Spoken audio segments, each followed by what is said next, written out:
They thought a single forged signature could erase my family's 1,500-acre ranch land my grandfather bled for, worth $12 million today. One morning, the HOA president smirked as auctioneers hammered a sold sign into my soil. I stood powerless while strangers walked my fields. But what they never saw coming? I turned their own bylaws into a weapon and legally sold every last one of their houses right out from under them. How did a grieving rancher bankrupt an entire board without breaking a single law? Stay until the end. The twist will leave you speechless.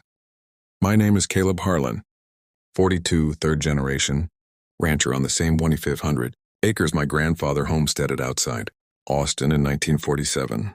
Every dawn, I rode the fence line on Dusty, my paint gelding, checking cattle while the sun painted the hills gold.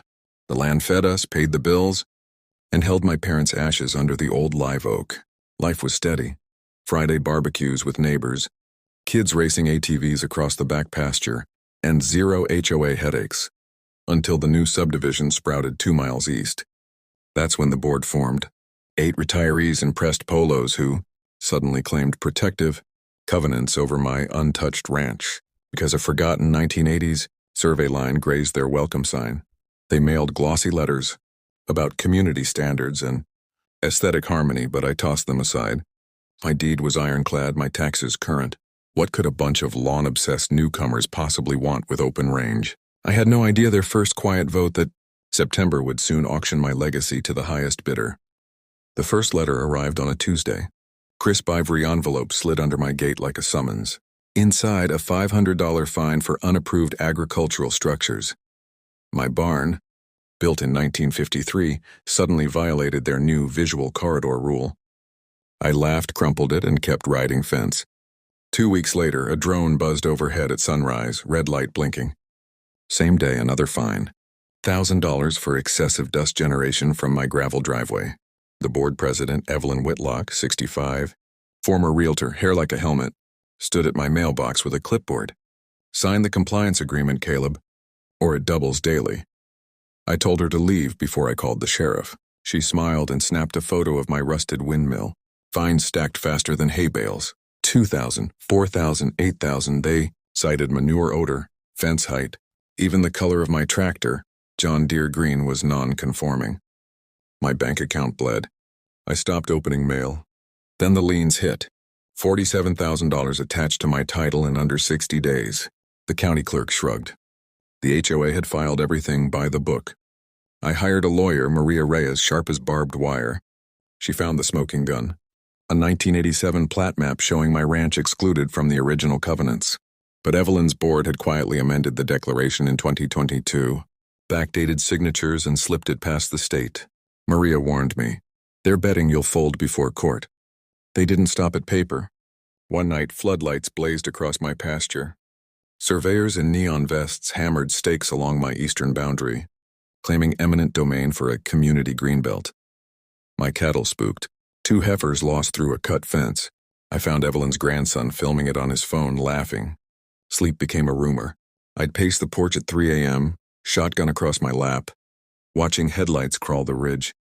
The board sent certified letters, threatening foreclosure if I didn't remediate within 10 days.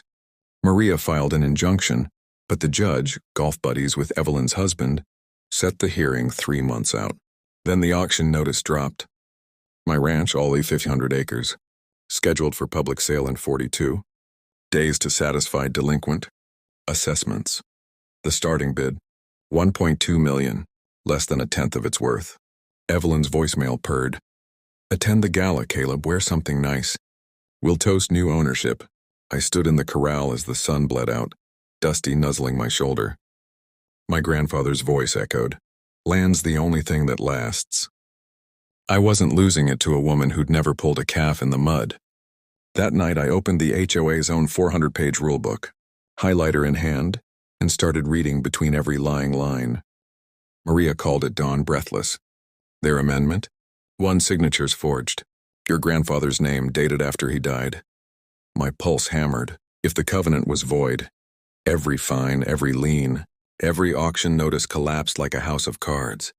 But proof wasn't enough. They'd buried the original documents, greased palms, and scheduled the sale anyway. I needed leverage. Something that hurt worse than losing land.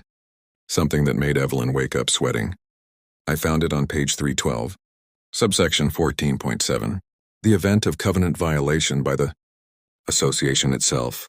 Affected landowners may petition for reciprocal remedy, including forced sale of board-owned properties to satisfy damages. My grin felt feral. Evelyn's house, the vice president's McMansion, the treasurer's lakefront retreat, all inside the subdivision, all governed by the same bylaws.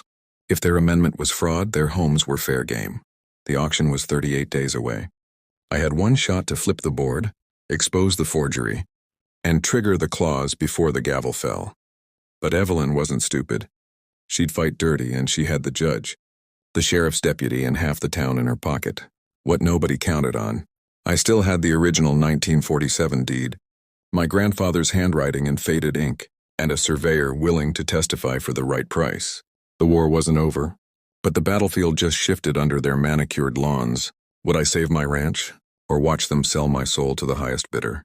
The next move could destroy us both. The auction yard stank of diesel and desperation.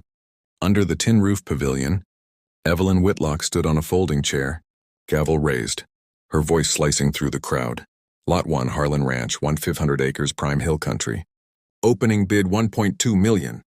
A murmur rippled. Bidders clutched paddles like lifelines.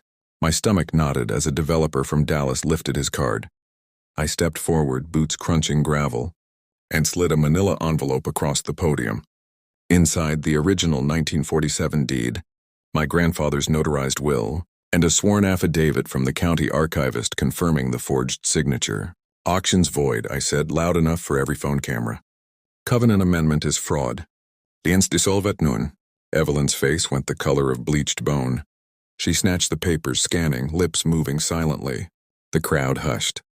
Then the sheriff, her brother-in-law, lumbered up, hand on his holster. Step back, Harlan. Maria appeared at my side, tablet glowing. Judge just signed the emergency injunction. Sale halted. She flipped the screen. Live stream from the courthouse. Time-stamped 10 minutes ago. Gasps erupted. Evelyn lunged for the gavel anyway.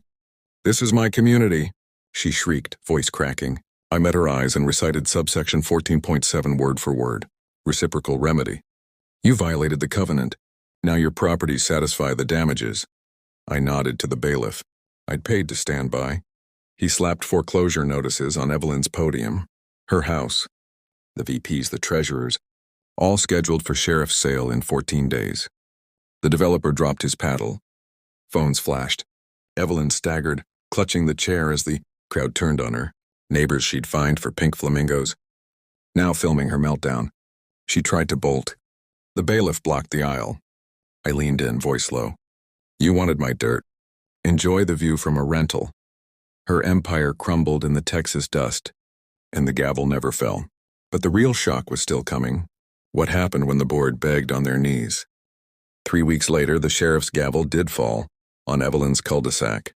Her 4,200 square foot colonial sold for $1.1 million. The VP's lake house fetched $875,000. The treasurer's McMansion, $1.4 million. Proceeds wiped my liens clean. Refunded every fine with interest, and left $2.3 million in a restitution fund for every neighbor they'd ever bullied. Evelyn moved into a one-bedroom apartment off I-35. Her HOA badge swapped for a Walmart vest. The board dissolved overnight. The subdivision voted to scrap the covenants entirely. My ranch stayed mine, 1/500 acres.